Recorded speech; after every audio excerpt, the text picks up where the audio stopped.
X-Men Evolution was wonderful, beautifully animated, beautifully directed. This is the best of what we had in Evolution, finally with no handcuffs. We felt like we could take a lot of the strengths that were in those stories, which was, let's do the comics, let's treat the characters with respect, let's not be afraid of action, let's bring the drama and the excellent storytelling the comics do, and bring it to an audience that would appeal to 7 to 70.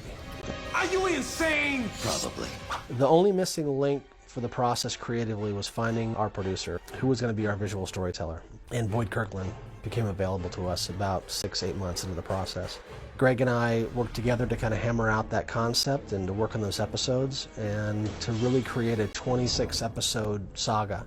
In this series, we changed things up by putting the guy on the side that's just there to stab things and make him the leader. And take the leader and rip away his girlfriend and rip away his father, and now see what happens when he's got neither thing that keeps him fighting. And what we got was a Scott that feels a lot more like Logan, and a Logan who doesn't know what he's doing, but knows that this all hangs on his shoulders. The fans have let us know that that is not right. Wolverine's no leader. How could this happen? And I assure you that we know he's no leader. That's why we did it. And everyone's asking that question, including Wolverine. Resume program. People worry because they think we're dissing Cyclops, and what we wanted to do was, let's give this guy a reason to fight. What you see is that he's a leader for a good reason, although it takes him a long time to get there. Charles. The other thing is what to do with Charles Xavier. I mean, we didn't want to kill him. We couldn't think of a good reason for him to voluntarily leave. And so really it became, well, let's create a mystery around it. Have him disappear. That would give Wolverine the opportunity to step in. So, what's next? We bring back the X-Men. I was thumbing through one of the books, Days of Future Past. I'm thinking, well, that's kind of interesting. There was Kitty who did the time travel. I thought, well, all right, that's a good vehicle for getting Xavier out of the way.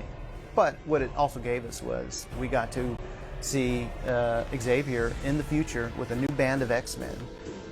I think the new exciting addition is Emma Frost coming into the cast. What could you possibly offer the X-Men besides trouble? I can find Professor Xavier for you. Emma Frost is messed up. She's vicious. She was a villain. She's way more exciting than Jean Grey, and I love Jean Grey. Jean is hope and prosperity. She's sweetness. You need someone who doesn't buy into that next to the guy who lost everything to help him step up and do what needs to be done. The one who can be tough and hard when he needs it. You'd like to ask me about Jean, so do it. AJ, our designer, did a beautiful job of, again, giving us a style that would look great standing still, but also would be fluid when it was animated. One of my favorite designs is actually Nightcrawler. I just love his design. And even his teleportation effects are stunning. Why don't you just phase through it? And fall on my face? No thanks. Now come on and help me out. You're an X-Men. Do it yourself. It isn't just about what the X-Men are up against and the trouble that they're having within and the threats that are returning. You also have a mysterious leader in Wolverine who's got his own past and his own batch of problems. And while he's focusing on the X-Men, his own past is coming back to haunt him. And an episode like Wolverine versus Hulk speaks to that. And Wolverine's first appearance is 181.